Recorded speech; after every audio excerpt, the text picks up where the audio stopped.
السلام علیکم۔ تحسین مرزا، جو تم نے جن خاتون ناز صاحبہ جو ہیں، جو بھی ان کا پورا نام ہو،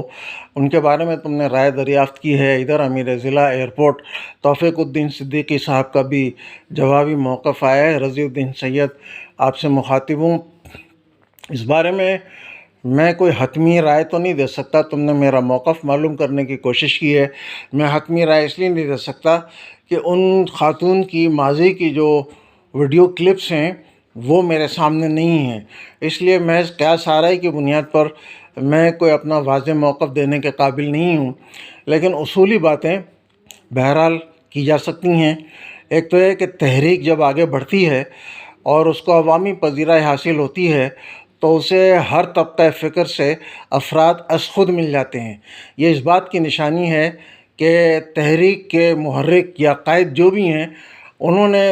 لوگوں کے دلوں کی بات کی ہے اور لوگوں نے ان کے دلوں کی بات کو ان کے دل کی بات کو اور سچائی کو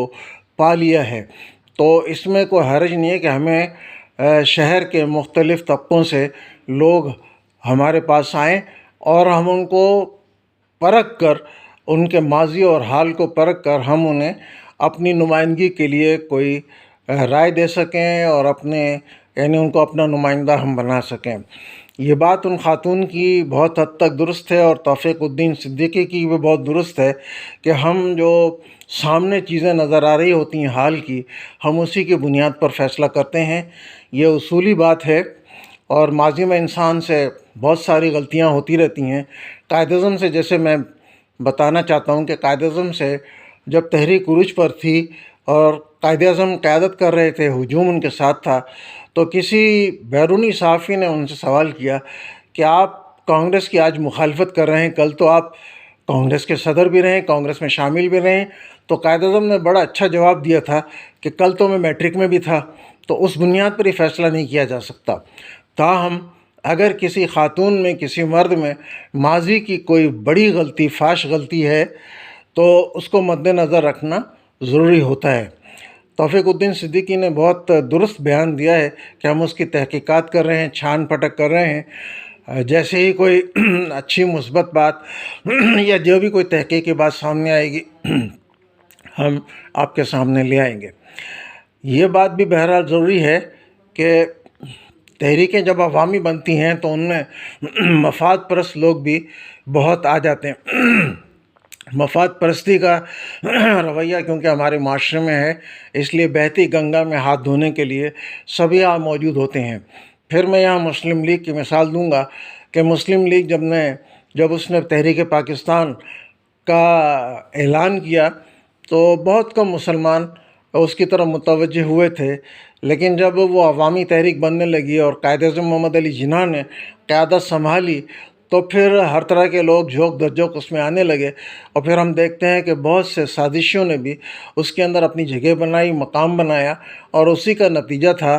کہ دونوں اولین شخصیات کی رحلت اور شہادت کے بعد پھر انہی سازشوں کے ہاتھ میں قیادت چلی گئی۔ یہاں میں ایک اضافہ کرنا چاہوں گا کہ تحریک کے قائدین لیاقت علی خان اور محمد علی جناح اگر حیات ہوتے، ان سازشوں کے موجودگی میں زندہ ہوتے، تو امکان کم ہے کہ یہ لوگ آگے پرورش پا سکتے، راہ پا سکتے۔ تو ان کے انتقال کی وجہ سے سب کو کھل کھیلنے کا موقع ملا، جس سے ہم آج تک بھگت رہے ہیں۔ لیکن جماعت اسلامی کا معاملہ ذرا مختلف ہے، اس لیے کہ اس کی قیادت موجود ہے، جس کے دل و دماغ میں سید مودودی اور قرآنی اور احادیث کی تعلیمات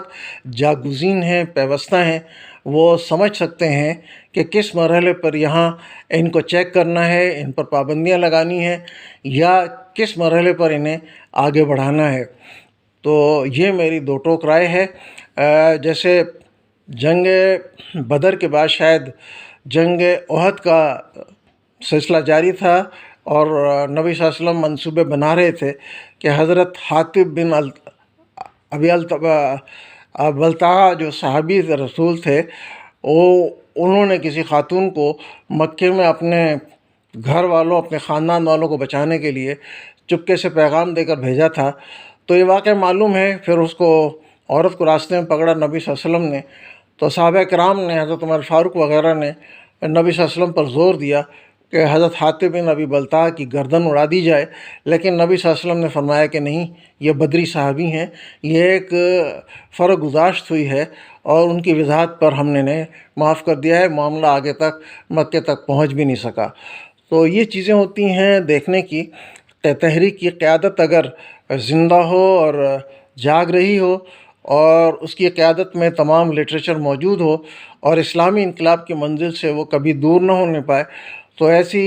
گھسنے والی درانداز شخصیات بہت زیادہ راستہ نہیں بنا سکتی ہیں، نہ وہ کسی کو متاثر کر سکتی ہیں اپنی زبان و بیان سے، کردار سے، تحریر و تقریر سے اور اپنی سابقہ قیادت کی پوزیشن سے۔ اس لیے ہمیں بھی اس فیصلے کا انتظار کرنا چاہیے۔ اگر ہماری صفوں میں کٹر اہل سنت بریلوی حضرات یا کٹر اہل بیت شیعہ حضرات یا کٹر دنیا پرست جن کا ماضی میں ہم سمجھتے ہیں کہ بہت دنیا پرست رہے ہیں اور جماعت کی بدترین مخالفت کی ہو، تو ان کو بھی آتے دینے رہنا چاہیے، ان کے لیے دروازے کھلے رکھنا چاہیے، اس لیے کہ سیرت طیبہ سے ہمیں مثال ملتی ہے کہ کس طرح بہت سارے اسلام دشمن، نبی صلی اللہ علیہ وسلم دشمن، صحابہ اکرام دشمن افراد اور شخصیات بھی دار اسلام میں داخل ہوئے، تو پھر اس کے پرجوش مبلغ اور پرجوش مجاہد بنے، جن کی تلواروں نے کتنے کافروں کو ٹھنڈا کیا اور جن کے کردار نے کتنے ہی گمراہ لوگوں کو اس وقت کی زمین پر دائرہ اسلام میں داخل کیا۔ میرا مختصر سا نقطہ نظر یہ ہے۔ رضی الدین سید، بہت شکریہ۔